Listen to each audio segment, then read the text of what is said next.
todo mi cariño. Bienvenidos.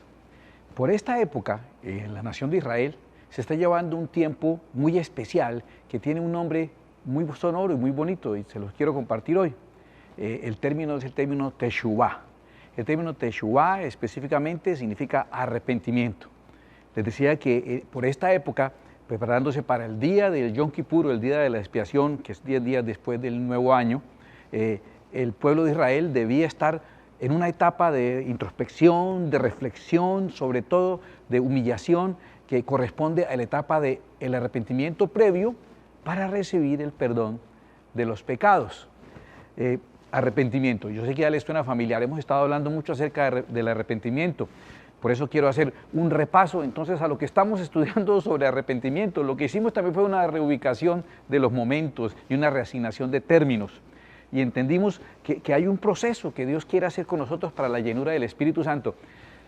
Con mucha alegría he recibido preguntas, inquietudes de algunas personas que han escrito y me preguntan, listo, ya sé lo importante que es realmente ser lleno con el Espíritu Santo, porque solamente cuando sea lleno del Espíritu Santo realmente habré nacido de nuevo y seré parte entonces del reino de los cielos. ¿Qué hay que hacer?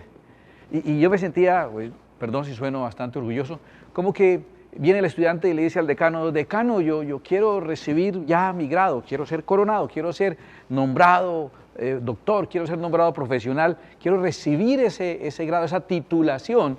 Y entonces el decano le diría, pues muy bien, vamos a revisar que tengas los créditos completos y que no tengas asignaturas pendientes. Y entonces mi respuesta sencilla, pero honesta y sobre todo con mucho amor a las personas que dicen sí, de verdad, entonces ahora he entendido la enseñanza y sé que mi obsesión ahora, mi objetivo y mi principal preocupación es ser lleno del Espíritu Santo para nacer de nuevo y ser parte del reino de Dios. Y entonces yo te digo eso, revisamos las asignaturas, revisamos un momento las asignaturas, no sea que quedó por alguna materia sin tomar y por eso no se ha dado, no creo que sea la única razón, hay una disposición necesaria para recibir que estaremos descubriendo y siendo guiados por el mismo Espíritu Santo. ¿Recuerdas que el interesado es Dios? Dios es el interesado en que seamos llenos de su Espíritu y la Escritura dice del Espíritu Santo que nos anhela celosamente. Eso ya es un elogio gigante. El Espíritu de Dios mismo allí en ese trono rodeado de los seres vivientes, de la adoración continua y anhela vivir en mí. Es el templo que Él anhela. ¡Wow! ¡Qué privilegiados somos! Él quiere morar en nosotros. Revisemos entonces las asignaturas, los procesos que deben darse y reubicamos entonces esto de lo que estamos hablando de nuevo esta noche, de arrepentimiento. Entendimos que lo que hasta ahora llamábamos conversión, que era esa decisión de fe, esa oración de fe, esa demostración pública de que reconocíamos el mensaje del Evangelio presentándonos a Cristo como Rey, Señor y Salvador. Entonces esa decisión, sea cual sea el protocolo que se use, la asignamos como el momento de arrepentimiento y no el momento de conversión. Entendimos por la Escritura que el momento de conversión tiene que ver entonces es con el bautismo en agua. Ahí es cuando la persona realmente se ha convertido. Y pareciera entonces que demeritamos el momento o la acción de arrepentirse porque le quitamos la importancia. Parecía que aquí era lo importante porque ahí me convertí, ahí nací de nuevo, ahí empezó todo, ahí fue escrito mi nombre en el libro de la vida, ahí. Y dijimos, no, tú empiezas aquí, la conversión es aquí, el bautismo en agua. Y entonces el arrepentimiento pareciera haber perdido trascendencia. Por eso hoy quiero revisar muy bien porque tiene demasiada importancia este momento del arrepentimiento que te permite llegar al momento de la conversión, que es el bautismo y empezar ese proceso en que, basado en la palabra que te es dada, que te es enseñada y que tú estudias, y tu búsqueda personal y tu decisión de hacer todo contigo conforme a la palabra de Dios y no seguir siendo guiado por este mundo y los modelos de este mundo, no conformarse a este mundo, sino transformarse por medio de la renovación del entendimiento. Entonces, ante esa decisión de ajustarse a esa palabra, no tanto aprender intelectualmente, sino obedecer, volver ese mi estilo de vida, entonces permite que estés listo ahora para ese nuevo nacimiento, para esa llenura del Espíritu Santo, que te permite ahora ser parte del reino de los cielos y funcionar en la iglesia, en la sociedad, en la familia y extender ese reino al cual tú primeramente perteneces. Es importante revisar todo esto, es importante recordar entonces que todo empieza con el arrepentimiento. Es bien necesario entender este paso como el paso primordial que da comienzo a todas las cosas. Estamos empezando, o estaríamos empezando por el calendario hebreo, a celebrar lo que serían las fiestas del otoño. Las fiestas del otoño son las 3 que faltan. Las de la primavera fueron las primeras 4, ¿recuerdas? Que era la Pascua, la de la ofrenda, los panes sin levadura primero, la ofrenda mecida y después el Pentecostés. Esas primeras 4 tienen como significado simbólico las profecías o los símbolos que cumplió el Señor Jesucristo en su primera venida. Esas primeras 4 fiestas. Y las 3 que quedan pendientes, que son para esta época del otoño en Israel, de septiembre, octubre, para nosotros que son para esta época, las fiestas de otoño, esas son las que cumplirá el Señor, el Mesías, en su segunda venida. Y son la de Rosh Hashanah, el comienzo del año, la de Yom Kippur y la de Sukkot o los tabernáculos. No se afane ahorita con eso, recuerde que así como estudiamos las de primavera detalladamente y las conocimos y aprendimos sus nombres y sus procedimientos y protocolos, su importancia, vamos a estudiar las de otoño, que son muy importantes y nos hablan acerca de la profética venida del Señor y los acontecimientos previos. Entonces, el arrepentimiento empieza a ser un hábito, una práctica en el pueblo de Israel previo a esas 3 fiestas del otoño. Como les voy a mostrar ahorita, varios días antes, 40 días antes, empieza un proceso que es el proceso del que les estoy hablando hoy, precisamente el proceso en el cual cada persona debe empezar su proceso de revisar su vida y de venir a cuentas delante del Señor. Es proceso de arrepentimiento, no olvides, es sumamente importante. Lo vimos también hace más de un año, por allá por mayo o abril del 2019, cuando estudiamos el Salmo 103. ¿Recuerdas que vimos en el Salmo 103 que es una gradación impresionante, que es un clímax de los que se usan como ejemplo en las clases de hermenéutica para entender esos climas hebreos, esa gradación hebraica? Entonces usamos el Salmo 103 para aprender todo este proceso maravilloso y estudiamos. Debe estar en tus apuntes o si no, está en los videos del canal y los puede volver a revisar. Estudiamos que el Salmo 103 tiene todo el propósito de Dios revelado para nosotros. Bendice alma mía Jehová y bendiga todo mi ser, su santo nombre. Bendice alma mía Jehová y no olvides ninguno de sus beneficios. Él es quien perdona todas tus iniquidades, el que sana todas tus dolencias, el que rescata del hoyo tu vida, el que te corona de favores y misericordias, el que sacia de bien tu boca, de modo que te rejuveneces como el águila. Ese rejuvenecimiento continuo implica la eternidad. ¿Ya? ¿Recuerdas un poquitico de eso? Maravilloso, ese proceso, estas cosas maravillosas y preciosas que Dios tiene para darnos, las tiene para nosotros y el interesado en que las vivamos, repito, el interesado es Él. Prácticamente tú lo que tienes es que dejarte llevar por el amor de Dios y hacer los procedimientos que Dios estableció y que Él ya los pagó y los cumplió en Cristo y los tiene disponibles para nosotros. Recuerda también que aprendimos y estudiamos que todo iniciaba para entrar a este proceso de bendición, se entraba. Él es el que perdona todas tus iniquidades. Luego el comienzo es a través de cruzar la puerta del perdón. Aprendimos eso. La manera de llegar a todas estas bendiciones que Dios tiene para nosotros es cruzando la puerta del perdón. No hay otra forma. Y si alguien pretende entrar a los beneficios de Dios sin haber pasado por la puerta del perdón, está pisoteando la sangre de Cristo. Es ladrón y salteador porque no entra por la puerta en el redil de las ovejas. No está entrando por el perdón. Eso es pisotear la sangre de Cristo. Eso es pasar por alto la obra de Cristo, recibir la llenura del Espíritu Santo sin haber cruzado esta puerta, sin haber pasado por el perdón. Lo estudiamos y es muy notorio hoy día que en la acomodación del mensaje y la predicación del Evangelio, a un Evangelio menos agresivo, a un Evangelio más asimilable, más digerible para la mayoría de las personas, entonces estamos enfatizando en toda esta escalera de bendición más que en esta puerta para entrar a la bendición que es el perdón. Y entonces el mensaje del Evangelio se enfoca en todos estos beneficios que son reales, que son verdaderos, pero no se puede entrar a ellos si no se cruza esa puerta. ¿Y recuerdas cómo se cruzaba esa puerta? Que lo estudiamos, aprendimos cómo hago entonces para poder entrar a esa puerta. Se abre con una llave, la llave del arrepentimiento. Es el requisito, es la única forma de abrir esa puerta que es el perdón que se logra por la sangre de Cristo, por la obra de Cristo, pero la única manera de abrirlo es la llave del arrepentimiento. Lo aprendimos y estoy seguro que también lo entendimos. Eso es a lo que se refiere esto que estamos aprendiendo hoy, Teshuvá. Teshuvá es arrepentimiento y es previo, como he visto en los modelos que ya revisamos el modelo de nuestra asignación de la verdadera conversión, vimos que el requisito era arrepentimiento, teshuvah. Y en este modelo del Salmo 103 también vimos que el requisito era empezar por el perdón, y para que haya perdón tiene que haber una llave, que es la llave del arrepentimiento, teshuvah. Entonces, les estaba comentando precisamente que por muy estratégico que se haga nuestro mensaje, para que el Evangelio sea más asimilable y para que tenga una mayor penetración en nuestros espacios sociales, podemos estar cometiendo el error de olvidar la llave que abre la entrada al reino, la entrada a la obra de Dios, la entrada a los propósitos de Dios para nosotros. Y esa llave es la llave del arrepentimiento. A ver, lo más importante ahora con relación a teshuvah es que tú entiendas que teshuvah significa arrepentimiento y que es el comienzo de todas las cosas, de la obra de Dios en mi vida. ¿Recuerdas en Juan 16:8? Que dice que el Espíritu Santo, el primer trabajo que hace es convencer al mundo de pecado, justicia y juicio, de pecado por cuanto no creen en Cristo.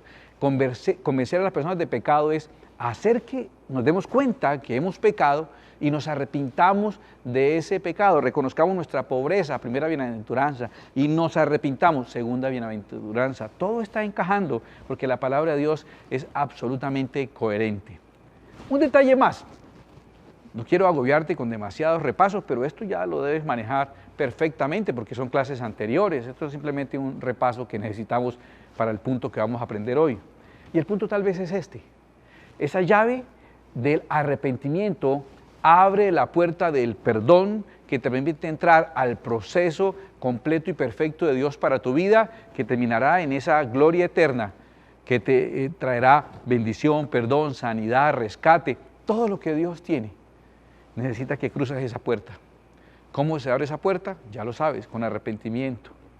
El arrepentimiento es la llave. Y ahora déjame decirte, ¿sabes de qué está hecha? ¿De qué material está hecha esa llave? Ese material es humillación. De humillación está hecha esa llave. La llave del arrepentimiento que abre la puerta del perdón está hecha de humildad, que se logra mediante humillación. A ver, ¿recuerdas en Apocalipsis 3 cuando Dios le habla a la iglesia de la Odisea, que se cree mucho, que dice, soy rico y me he enriquecido, de ninguna cosa tengo necesidad? Y Dios le dice, no, usted lo que es un miserable, pobre, ciego y desnudo.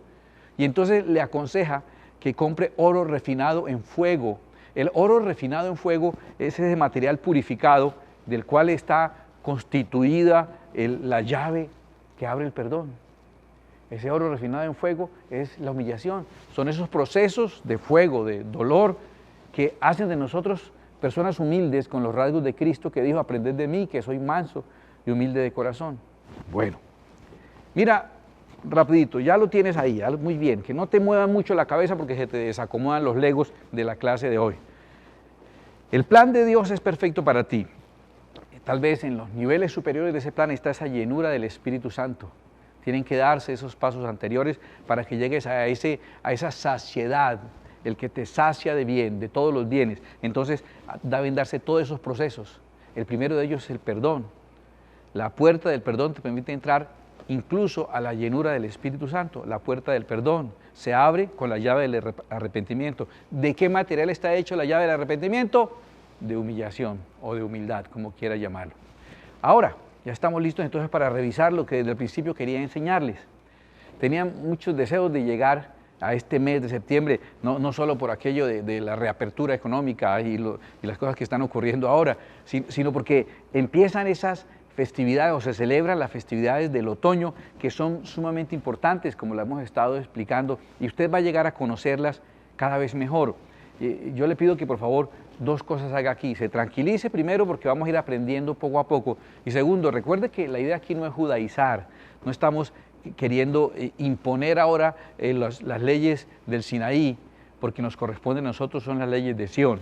Ocurre algo especial este 18 de septiembre a las 6 de la tarde, para nosotros viernes 18 a las 6 de la tarde empieza lo que sería el Shabbat. Ahí termina el año. Recuerda, sí, puede generar confusión. Sí, el año empezó allá en el mes de Aviv. ¿Recuerdas cuando empezamos para la Pascua y la fiesta de los panes sin levadura? Sí, el año espiritual, el año religioso con las cosechas de la cebada y el trigo. Viene después un periodo de una sequía Y esa sequía después se interrumpe con la cosecha de los árboles o de los frutos, que es para esta época del otoño. Termina entonces allí el año civil, es la mejor manera de decirlo, el año civil. Los reyes, cuando eran nombrados y cuando empezaban su reinado, empezaban el año con esta fecha. Ahí empezaban los reinados. ¿Por qué no las empezaban allá en el mes de Aviv? Porque empezaba la primavera y en ese momento eran los momentos en que el clima permitía hacer avanzadas militares y hacer confrontaciones militares, ir a la guerra, el tiempo en que los reyes van a la guerra. Y entonces un rey recién nombrado va a salir a la guerra sin estar preparado. Entonces se nombraba desde esta época, empezaba el proceso de las lluvias tempranas para sembrar la cebada y el trigo. Venía ese tiempo posterior de las lluvias hasta la lluvia tardía. Al siguiente año, cuando venía el mes de Aviv y empezaba la época de la Pascua, ya el rey tenía preparado su ejército y toda su estrategia de batalla para salir a la guerra. Entonces se volvió el año civil, el año en que se toman la posesión y se inicia el ejercicio del gobierno. Y entonces es como si hubiera dos comienzos del año, realmente hay como cuatro, pero esos dos son los más importantes. El comienzo del año religioso, que es con la Pascua, y el comienzo del año civil, que es con la celebración de las trompetas o el Rosh Hashanah, la celebración de las trompetas. Ahí, cuando empieza el mes de Tishrei, que es el primer mes del año hebreo, y va a empezar precisamente ese 19 de septiembre para nosotros, o 18 en la noche, va a empezar el nuevo año judío. El año, fíjate esto, el año 5781. Mira qué curioso, quiere decir que está terminando el año 5780.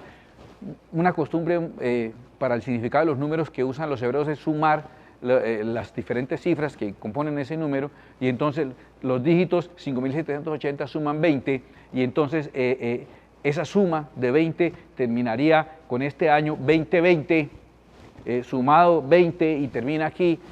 Ay, Dios quiera que sea señal de cosas buenas y de que el Señor está próximo a venir, sino simplemente una coincidencia bonita. Y empieza con el Rosh Hashanah, con la fiesta de las trompetas, el nuevo año. Termina el mes de Elul. Es fácil aprenderse ese nombre hebreo, del último mes del año. Se llama Elul, y ustedes lo aprenden, que es el último. El Tishrei debe llamarse el Pri, para que nos quede fácil recordarnos, los que es el primero, ¿no? Pero se llama Tishrei. Y el último sí fácil, se llama Elul, el último. Entonces termina ese mes, el último, y empieza con Rosh Hashanah, el nuevo año. Atención, 10 días después del Rosh Hashanah se celebra lo que se llama en la cultura hebrea y en las escrituras el gran día, o el día más importante de todos, el Yom Kippur, el día de la expiación, el día de los sacrificios más importantes. Se sacrifica el becerro por Aarón y su familia, se sacrifica el macho cabrío para el Señor, para Jehová, y el macho cabrío que iría a Azazel, que es el chivo expiatorio. Bueno, ese día de los sacrificios, el día en el que el sacerdote, una vez al año, entraría al lugar santísimo. Es ese día, Yom Kippur, el super día, el megadía, el día más importante del año. Ese es el 10 del mes de Tishrei, que empieza con el Rosh Hashanah y vienen 10 días para el Yom Kippur. Ahora, del Yom Kippur hacia atrás, los primeros 10 días del año son días de arrepentimiento, días de uno afligirse, días de uno humillarse, esos 10 días. Pero no solo esos 10 días, los días completos del mes de Elul, que realmente empezó desde el 21 de agosto en calendario nuestro, esos días, más estos 10, suman 40 días de arrepentimiento que corresponden al tiempo en que Moisés estuvo en el monte con el Señor, y es tiempo de afligirse y arrepentirse. Sobre todo estos 10 últimos son de sumo arrepentimiento, de suma contrición, para llegar preparados al día en que nuestros pecados serán perdonados según la enseñanza bíblica y según la cultura.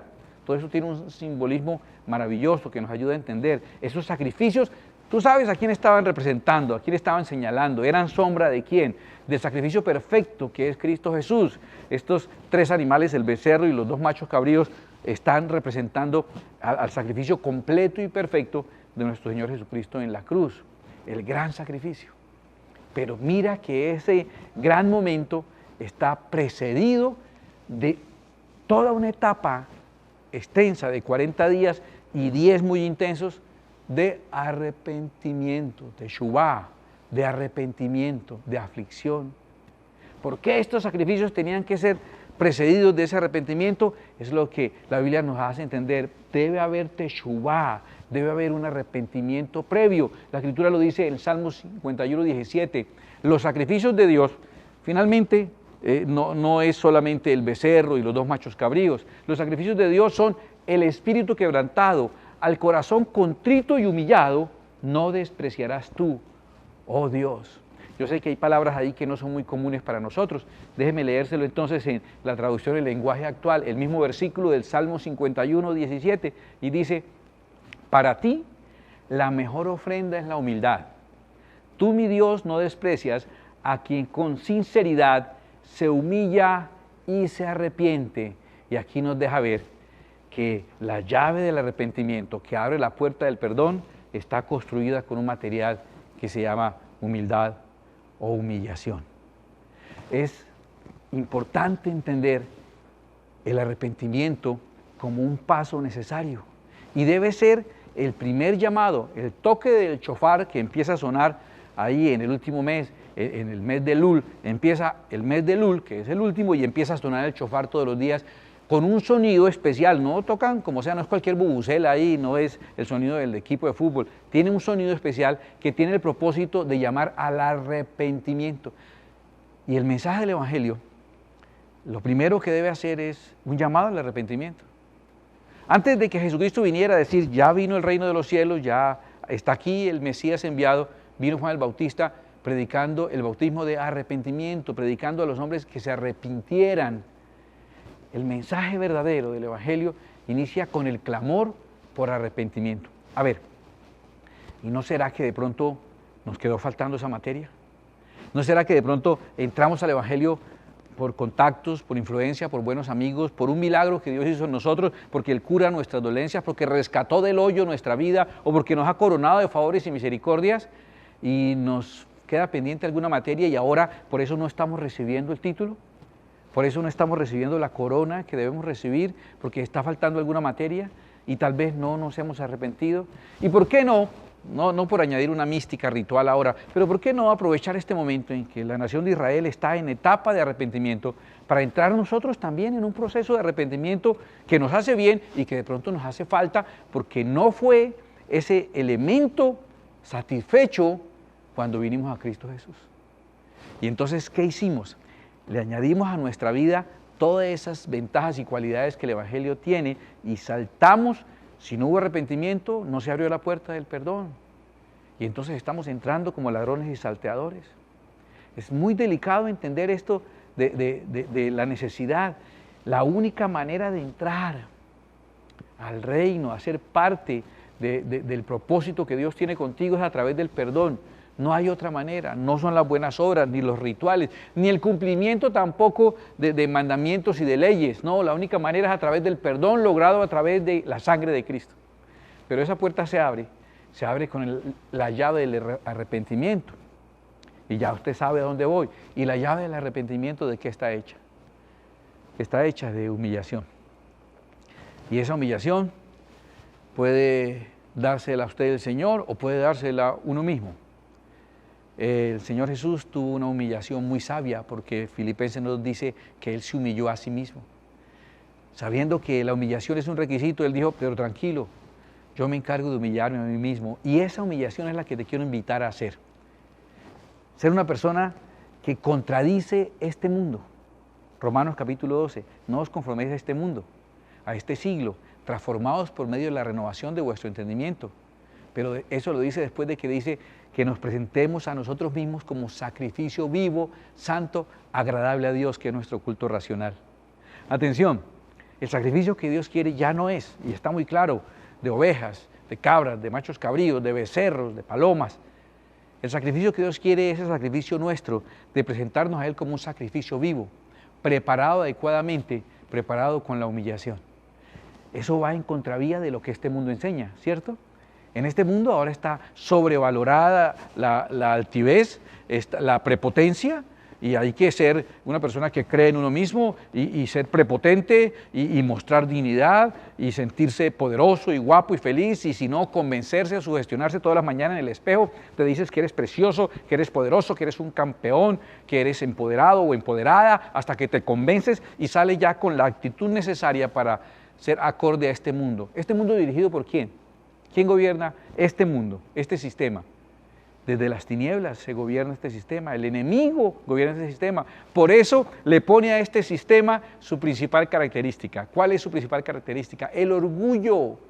El orgullo es tan típico del maligno que lo ha puesto como la identidad de esta cultura, una cultura de orgullo, de altivez. ¿Cuál es el rasgo entonces del reino de mi Señor Jesucristo? Ser mansos y humildes de corazón como Él. Ese es el rasgo de nuestro reino. Entonces, contradiciendo, el mundo va en una dirección. Yo no me humillo, yo no me dejo. Y los amigos y amigas le dicen, no se deje, no se aboba. Usted no deje porque después, y no se humille, no tiene por qué. Y el Señor dice, espérate. Esa circunstancia que yo permití, la permití precisamente para humillarte para que seas humilde y para poder tratar con tu vida y hacer todo lo que tengo planeado hacer. ¿Por qué esperar que la circunstancia nos humille? ¿Por qué no humillarnos a nosotros mismos? Primera de Pedro, capítulo 5, verso 6. Este es el de memorizar. Humillaos, pues, bajo la poderosa mano de Dios, para que Él os exalte cuando fuere tiempo. Dios quiere que nos humillemos para Él podernos exaltar. O si quieres, exáltate tú para que Él se encargue de humillarte. Yo prefiero, como dije al comienzo, prefiero humillarme yo para que el Señor sea que me exalte en el momento adecuado. Y cuesta trabajo, en todos los niveles. El siguiente versículo dice, por ejemplo, echando toda vuestra ansiedad sobre Él, porque Él tiene cuidado de vosotros. ¿Sabes que hay altivez? Y lo confieso, y no creas que no me avergüenza. Hay altivez cuando nos ponemos ansiosos, y nos ponemos ansiosos sencillamente porque hemos perdido el control de las situaciones y las cosas. Y el proceso por el que Dios nos está pasando es un proceso que genera ansiedad para muchos, hasta que aprendamos a que eso es lo que Dios está tratando de hacer, que reconozcamos que no estamos al control de nada, que todo tiene que estar en sus manos. Eso nos golpea, eso humilla nuestra autoestima, nuestra prepotencia. Ah, qué bueno, ese es el plan de Dios. Yo te invito de todo corazón a replantear las cosas, a darte cuenta que tal vez estás dentro de la iglesia cristiana, pero no pasaste por el proceso correcto de arrepentimiento. Por eso hay personas dentro de las iglesias cristianas totalmente dominadas por el orgullo y por la altivez. Inclusive sus ascensos y sus logros y sus ministerios dentro del mundo cristiano les llenan de satisfacción porque les alimentan su altivez. Entonces yo digo, ¿por dónde entramos entonces? Si permaneció la altivez, que no es un rasgo de nuestro reino, sino del mundo de las tinieblas, se origina en Satanás mismo. Si permanece la altivez y el orgullo en las personas, entonces no se despojaron de su orgullo en la entrada. Entraron con los zapatos sucios, no se aplicaron todo el proceso de bioseguridad y entraron contaminados. Y ahora están contaminados adentro y contaminando a otros con su orgullo. Y así no es. El llamado que el Señor nos hace es a que seamos humildes. Y para ser humildes hay que humillarnos.